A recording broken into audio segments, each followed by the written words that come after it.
Everyone, it's Lindsay, and today I thought I'd pop on and share with you a word focus card that I'm working on. I typically work on these and just post them over onto my Instagram. I don't have a whole lot of videos on these, but I wanted to showcase these in a video today because there's a new set of word focus cards over in the Open Journey shop. So if you're not familiar with these, I will link down below in the description box the videos that I've done with these, kind of talking about how I do the word studies, how I put together this little booklet of a set of the cards. So if you have more questions about that, I will link that down below in those other videos. And we're just going to kind of focus on the fun part of today. But I wanted to share these to you because they're new. So there's a new set. This is set number 2.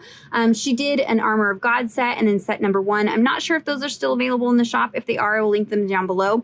But they are different words than the other sets. So it's a whole new set of words. And I love these, and I wanted to share them with you guys because I think they kind of get passed over just because they're not, fun and shiny and colorful, and they don't look as alluring as some of like the devotional kits and other products out there. But these are some of my favorite Bible journaling products I have in my space, and I love using these. So I wanted to kind of share them with you. So word focus cards, what are these? So these are a 4x5 card. You come in these sets, and Ingrid has hand chosen just a variety of different words from the Bible for you to study. And I say this again and again and again in my videos. I'm sure you've heard it. I think word studies are so important. And I did not realize how important they were until the last couple years when I started doing them. And I wish that I'd been doing them all along because they really help you better understand scripture and kind of the nuances of scripture that gets lost when we translate them from the original languages. And so by doing these word studies just deepens your knowledge of the Bible and what God is trying to teach us through his word. And so these little simple cards make that really fun and easy to do. And so these are just a 4x5 card on cardstock. They are just kind of blank on the back. She does have some of her branding information on the back. And then on the front, you've just got a word. You've got either the Greek or Hebrew translation, depending on what the original language was in the Bible. And then she picks a selection of verses where that word shows up. And so that is it to the cards, which seems kind of like, oh, well, I don't know. What am I going to do with that, Lindsay? I have so much fun with these. So I do a word study. I've already gone ahead and done this one for adopted. And I'm actually going to adhere this to the back. So I'll walk you through that. But I've done an entire walkthrough video where I show you how I use the Blue Letter Bible app to do a word study. So I will link that down below. But I actually go through and look up all of the verses, read all the verses, and then kind of just pick one that jumps out to me. And there's no really like formula to what makes it jump out to me. Sometimes it's just goes along with something that I'm going through or resonates with the study I'm doing, or who knows, it just, some of you get it. Sometimes verses just stick out to you. So for the word adopted, Romans 8:15 was that one for me. It says, "For you have not received a spirit of slavery leading to fear again, but you have received a spirit of adoption as sons by which we cry out, Abba, Father." And that's Romans 8:15. And so you can go through and look up all those verses. And so I choose to go ahead and write out the verse that I pick. I'm typing them this go round. And then I go through and do my word study using the Blue Letter Bible app or a Strong's Concordance. And I go through and look up the definition of the word, other scripture where it shows up. And maybe it's a compound, like this one in particular is a compound word. So I go through and look at those other root words that have been brought together to make that word and then look up those scriptures. Sometimes it only takes 10-15 minutes. Sometimes it takes 30 minutes to an hour. It just kind of depends on where that study kind of leads me.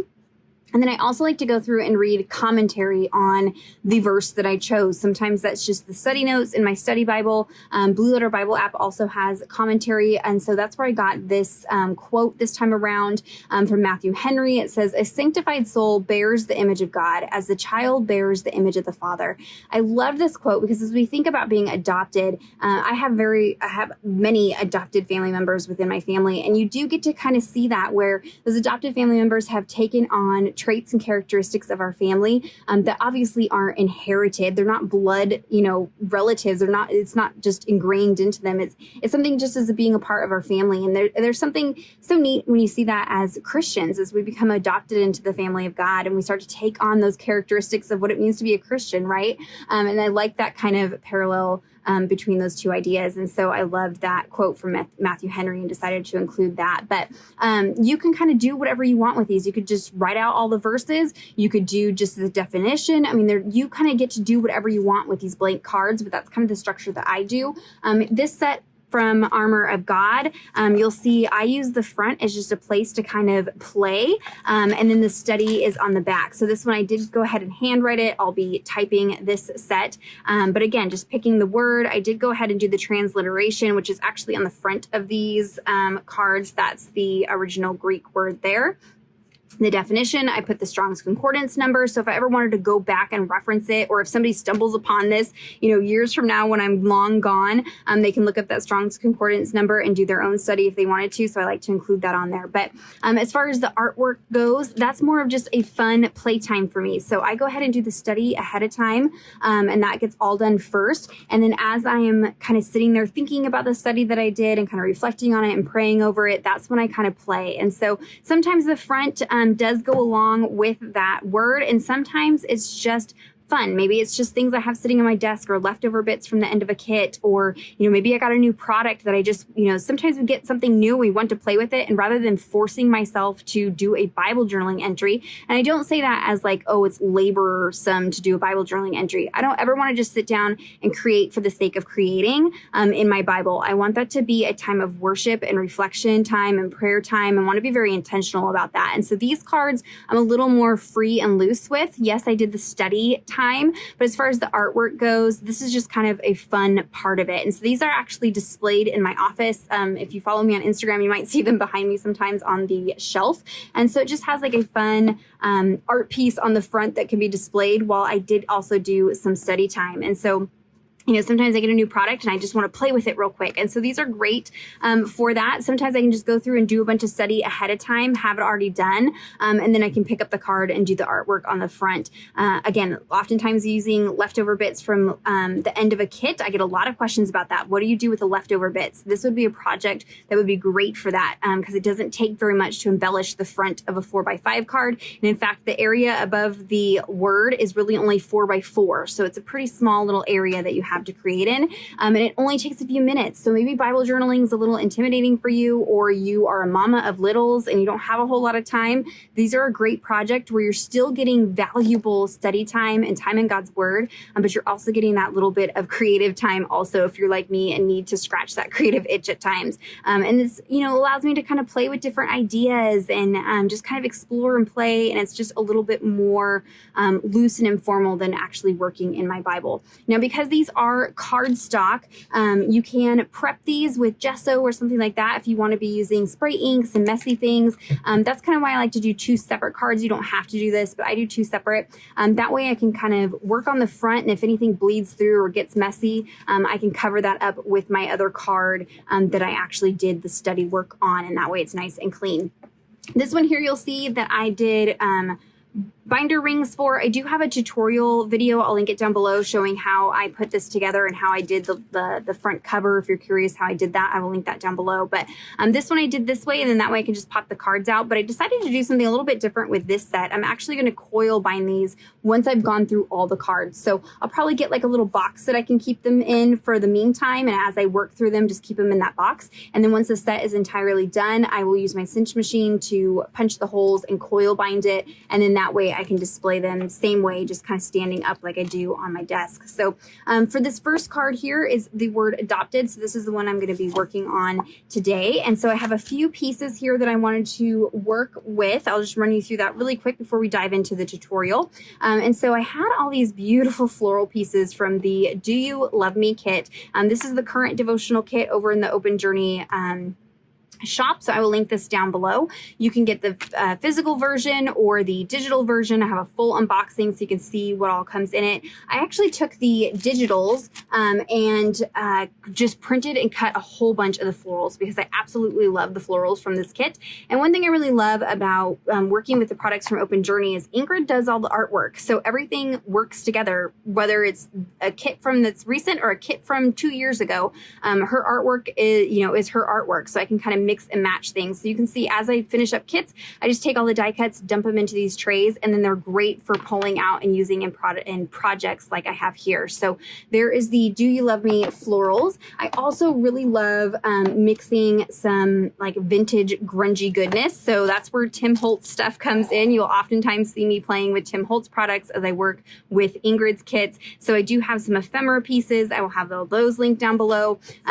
He recently released these worn wallpaper scraps. These are super neat. These are great for backgrounds, perfect for a project like this. If you don't have a lot of time to create a background, what they did is they actually went out and sourced a bunch of wallpaper samples, scanned them in, and created these scraps of wallpaper. So these are actual wallpaper prints. And then they're printed on this textured paper. I mean, it feels like wallpaper. It's super neat. I have not played with any of these yet, so I'm curious to see in this video how they take the inks and things like that. So we're going to distress this and play it up. But that's going to be my main background element here. So very, very simple to just put together. I'm also going to be playing with some wax seals. So Ingrid has these wax seals that she has custom made in her shop for you guys to purchase. So those will be linked down below. She recently sent me this Jesus Christ Conquers one, and so I wanted to incorporate that into this card as well. I have done wax seals in my Bible. I do believe I have a video tutorial where I did that. I'll link it down below if I can find it. But I love that. I love playing with all those fun things. Definitely not necessary. You could just do the study, keep it very simple. It does not have to be over the top crazy. But if you are, an artist or a crafter and you want to play with those types of things, they're great for doing on these small project cards like that. So we'll be doing some wax seals. So let me go ahead and put you guys on fast forward, and we will quickly put this project together, and I will have everything linked down below for you guys.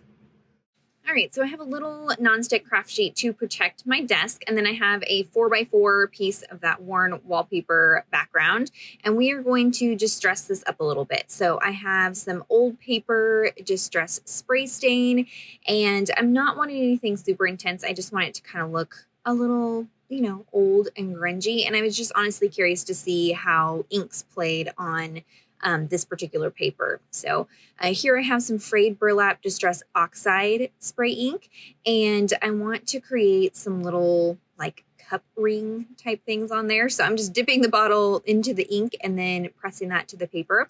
And I was really impressed with how this paper took this ink. I thought that the ink would kind of like run everywhere because it feels coated and it feels really textured, but it did really well. It was pretty cool to see how things played on that paper. So it'll be fun to explore with that in my Bible and other projects as well.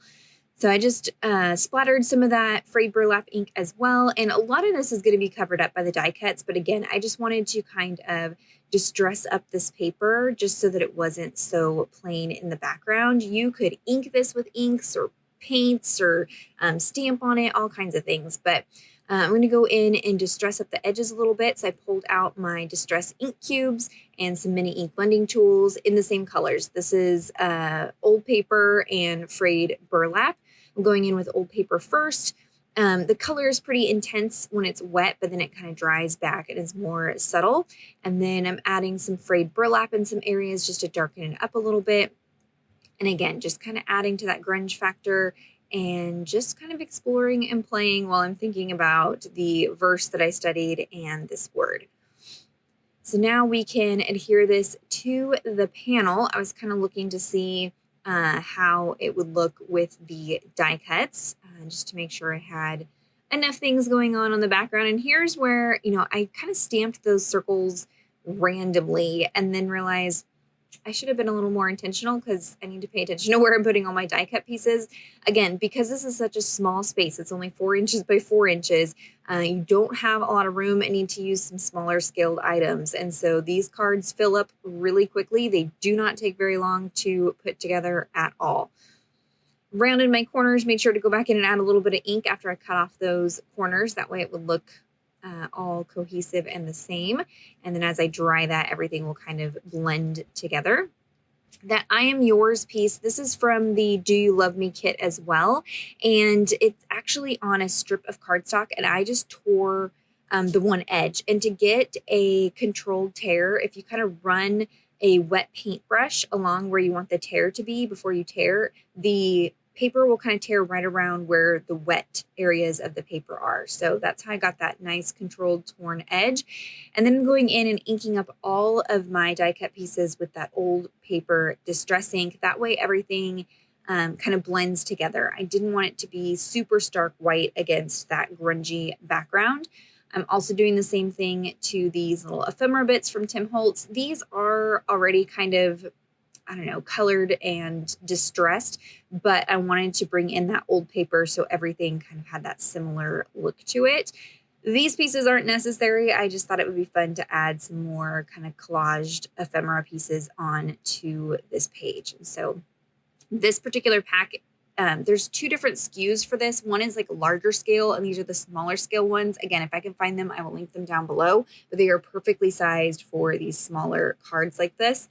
And I kind of add too much at first and then take things away. It's kind of like jewelry, right? What's that old rule about, you know, before you walk out of the house, look in the mirror, take one accessory off, and then you're good. That's kind of how these cards work for me. I throw everything on them and then just kind of pull things away to reveal the background and the card, you know, as I want it. So there is that. So I'm kind of fussing around that little red circle. I think it says enclosure or something like that. It's like a seal.